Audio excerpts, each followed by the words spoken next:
Bonjour à tous, on va voir ensemble comment retoucher des images de nature morte. On ouvre Lightroom et on récupère son dossier source, la partie de dossier ici.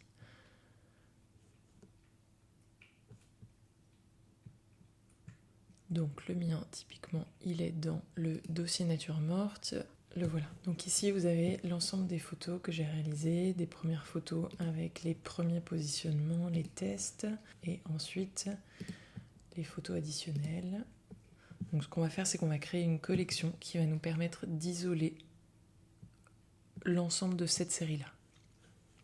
Donc c'est ici dans collection. Ce qu'on peut faire, c'est qu'on peut sélectionner l'ensemble de ces photos. Voilà, ici. Tac, tac, tac, tac, tac, tac. Je vais jusqu'au bout. Je sélectionne toutes les photos. Puis je clique sur le petit plus de collection. Et je fais créer une collection. Moi, je vais ajouter ce dossier dans un ensemble de collections qui s'appelle Nature morte. Voilà, elles sont ici. Et donc là, je coche inclure les photos sélectionnées. Donc on nomme sa collection. Donc inclure les photos sélectionnées. On peut définir comme collection cible. Si jamais on veut aller chercher d'autres photos, on saura déjà que c'est cette collection-là qui est ciblée. Donc je vais vous montrer comment c'est. Donc par exemple, si je veux, je vais aller dans tout un fromage et je voudrais mettre celle-ci dans la collection cible, je clique droit et je fais ajouter à la collection cible. Voilà, ça permet de regrouper des photos qui seraient dans plusieurs fichiers dans une collection cible. Donc je reviens sur ma collection glace à l'italienne. Donc elle est dans un ensemble de collections. Donc typiquement moi j'ai rangé comme ça art, toute ma série Mangez-moi, les séries nature morte, les séries porter ses fruits, la série queer nature. Si vous voulez créer un ensemble de collections, c'est ici créer ensemble de collections. Par exemple je vais créer un ensemble de collections qui s'appellerait cours photo. Je peux soit l'intégrer à nature morte par exemple, soit l'intégrer à art, soit l'intégrer à architecture. Donc on peut créer plusieurs ensembles de collections, plusieurs dossiers d'ensemble de collections. C'est très intéressant parce qu'au bout d'un moment, quand on commence à avoir beaucoup de photos, une grande série photos, ça nous permet de retrouver toutes les... Ah tiens, elle je peux la renommer parce que je me suis trompée, j'ai jamais mis de nom. Elle s'appelle... Voilà, et on peut retourner dessus et se dire, tiens, c'est celle-ci, ça c'est la série de photos avec le chien, et voilà, on arrive sur la bonne photo. Bref, nous on retourne sur nos natures mortes et notre dossier glace à l'italienne. Donc ici en bas, nous avons l'ensemble des vignettes de la collection. On peut ranger en bas pour ne plus les avoir en cliquant sur la petite flèche qui est ici. Voilà, elles peuvent remonter et rester fixes et elles peuvent redescendre. On peut ici enlever les dossiers. Maintenant qu'on a trouvé son dossier, on peut l'enlever, comme ça on a un espace de travail plus clair. On peut faire glisser les petites vignettes, comme ça on a plus d'espace pour voir l'espace de travail. Ici on est encore dans bibliothèque, donc on était en train de trier ces fichiers. Et maintenant on part dans le développement. On va faire une sélection de photos, c'est la première étape. On les parcourt.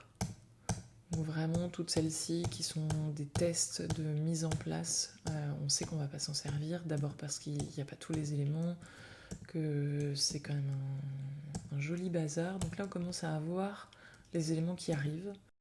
Dans ma série j'ai toujours un élément de maquillage et un élément de bijoux, ainsi qu'un élément food. Ce sont les éléments qui se relient avec les autres images de ma série. Donc là, on commence à avoir des positionnements qui sont pas inintéressants. Déjà, j'ai tous les éléments. J'ai le liquide du verre qui coule, j'ai le collier avec les chaînes, donc le doré qui se rapporte au doré ici du rouge à lèvres. Donc ici, là, on a tous les éléments, on est bien. À partir de là, on va pouvoir parcourir toutes les photos pour regarder la meilleure composition.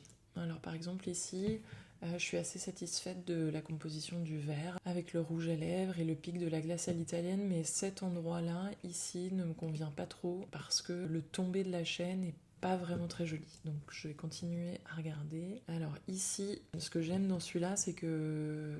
Et c'est qu'on voit bien la marque du rouge à lèvres. On a vraiment le vert et la glace à l'italienne qui est très très présente dans la photo. On a le liquide du verre qui part un peu à la coupe, et ça je trouve que c'est intéressant. Donc je l'ai marqué. Ici, on a un petit drapeau là qui apparaît. Il est grisé, par exemple pour la photo numéro 13, et on peut cliquer dessus, et ça va nous marquer la photo. Alors celle-ci, elle est mal composée, donc je ne vais pas pouvoir la garder, donc je la note pas. Celle-là, par contre, elle m'intéresse plutôt. Justement, j'ai bien ce positionnement du capuchon du rouge à lèvres, c'est intéressant. Là, le tombé, je le préfère par rapport à la photo précédente. Je marque la photo. Ensuite, celle-ci, elle est d'une composition un peu plus plongeante. Ça m'intéresse beaucoup aussi parce que je trouve qu'on voit bien le liquide du verre. On voit quand même pas trop mal la marque. On voit bien la glace à l'italienne, elle fait super envie et on voit bien le rouge à lèvres. Donc celle-ci, je la marque. La 20, je vais la marquer aussi parce qu'on rentre profondément dans la photo, je trouve, dans cette photo. Donc je l'apprécie. J'aime bien le petit reflet qu'il y a ici. J'aime le positionnement du capuchon avec la marque Yves Saint Laurent. J'aime le tombé de la chaîne. Donc là, on voit vraiment bien le rouge à lèvres. C'est pas mal, ça. Je l'aime bien, celle-ci. Je la marque. Alors celle-là, elle est mal composée, là quasiment elle part à la coupe, ça va être très dur de rattraper du blanc tournant, ce qui va être autour, donc ça m'embête un peu, je vais pas la marquer. Celle-ci c'est quasiment la même, pareil avec le liquide qui est en train de partir, c'est pas très heureux.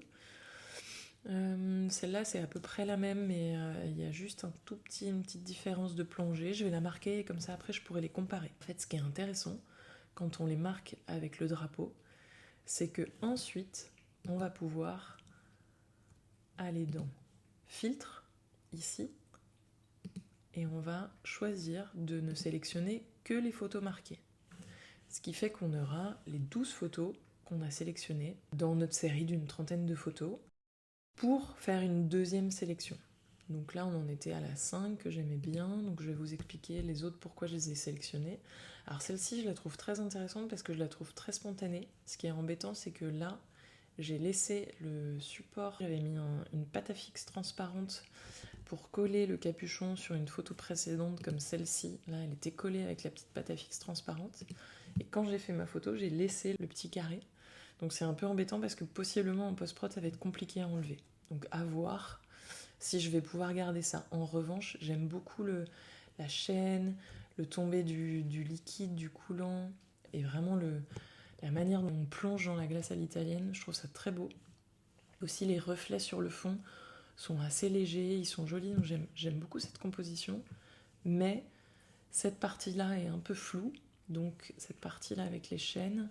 Donc on va voir si on va pouvoir réussir à le récupérer. Ce que je vais faire, c'est que je vais démarquer. J'étais sur celle-ci et je vais voir si j'en ai fait d'autres. Voilà, alors j'ai fait celle-ci et celle-là. Alors elles sont pas exactement composées pareil parce que j'étais à main levée, justement parce que je voulais vraiment bien chercher les compositions, donc j'étais à main levée. Mais celle-ci et celle-ci vont ensemble et a priori, je vais pouvoir faire du compositing entre cette partie-là, voilà, sur celle-ci, la 26, donc je vais la marquer, et cette partie-là, donc la partie avec le vert et la glace à l'italienne de la 25. Donc je retourne sur les marqués, celle-ci et celle-ci. Voilà, comme ça on l'a mise au point de partout. Celle-ci je l'aime beaucoup, mais je crois que je préfère celle-là vraiment. Voilà, donc on arrive ici. Ah, là, je remarque que j'ai enlevé le petit bout de pâte à fixe. Et ensuite, je pense que ma favorite, ce serait celle-là. Parce que je trouve qu'on est vraiment bien dans les éléments. Le verre est très bien éclairé, il y a un beau reflet là. Le mouvement entre le liquide et la chaîne est assez beau. Et là, on a un bel élément de food et ça fait un petit V, ça fait un petit triangle. J'ai toujours le même problème ici. Je pense que je ne l'avais pas remarqué en faisant le shooting, c'est que ça c'est très très très éclairé, donc je vais voir pour baisser la coloration pour qu'on ait un peu moins de reflets et qu'on essaye de un peu mieux voir le logo. Par exemple, dans une comme celle-ci, peut-être que finalement on va garder celle-là, parce que là, on a un beau logo. Il est bien bien éclairé, on a plein de cheveux, donc il va falloir nettoyer tout ça, mais par contre on a un beau logo. Là aussi on a un beau logo.